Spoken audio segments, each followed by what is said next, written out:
Franck Bastien, bonjour.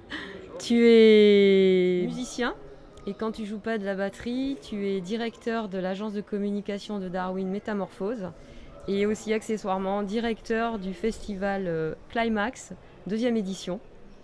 Donc tu ne dois pas t'ennuyer. Les journées sont longues. Tu t'occupes donc de la programmation musicale. On a vu cette année, on a assisté vraiment à une édition magnifique. Est-ce que tu pourrais nous donner ton sentiment à toi par rapport à ce que vous avez réussi à créer cette année justement?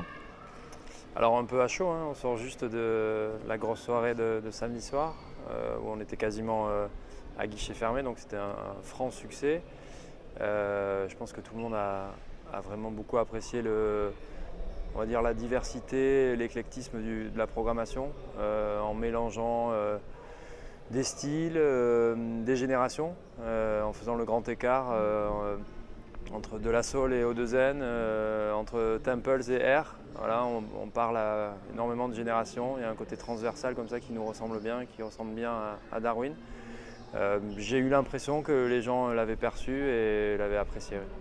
Est-ce que vous avez le sentiment, on en parlait tout à l'heure en s'amusant, mais que vous avez créé quelque chose de nouveau et d'inédit à Bordeaux? Et nous, ça nous faisait penser un petit peu à un petit Woodstock, tellement il y a de bonnes vibrations. C'est gentil. Ça serait prétentieux de se comparer à Woodstock et ce que Woodstock a généré, a entraîné derrière comme prise de conscience. À notre petit niveau, en effet, on a envie que quelque part la musique soit le prétexte d'une mobilisation ou au moins d'une forme de sensibilisation et de prise de conscience des enjeux que l'on porte et du plaidoyer qui est le nôtre. Donc on espère peut-être un jour arriver à ce niveau-là. Mais c'est vrai qu'au-delà de Woodstock dans les années 60-70, il y a des festivals aujourd'hui qui comptent. C'est vrai qu'on prend souvent en modèle Solidays ou la Fête de l'Humanité dans une autre thématique, Wheel of Green avec lequel on a travaillé cette année en partenariat. Voilà, des festivals qui souhaitent avoir une programmation musicale crédible pour s'inscrire vraiment dans un calendrier de festivals en France et en Europe qui est assez chargé, mais à essayer de donner du sens à l'ensemble des interventions au-delà de la musique. En plus, ce qui est intéressant, c'est que vous donnez la possibilité à des groupes émergents, à de jeunes groupes de se produire. Et en même temps, ça reste très qualitatif. Tout ce que vous produisez, que ça soit Air ou que ce soit des groupes moins connus du grand public, on fait de très belles découvertes, comme Grand Blanc par exemple, qui a, je peux te dire, hier fait un bon buzz dans le public.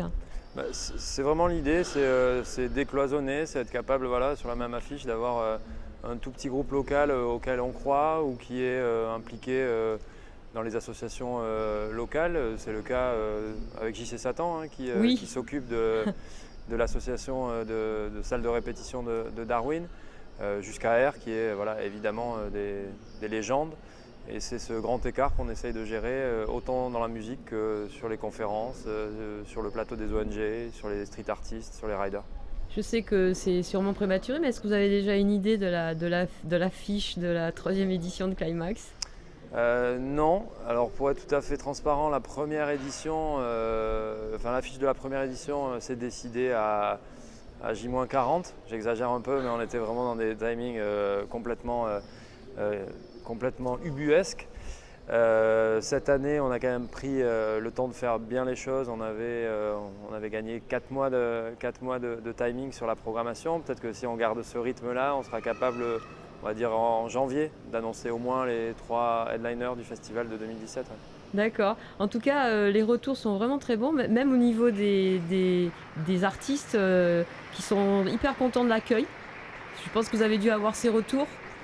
Oui, les artistes déjà sentent deux choses, ceux qui voient le lieu, l'âme du lieu, ce que le lieu raconte sans qu'on ait grand chose à dire.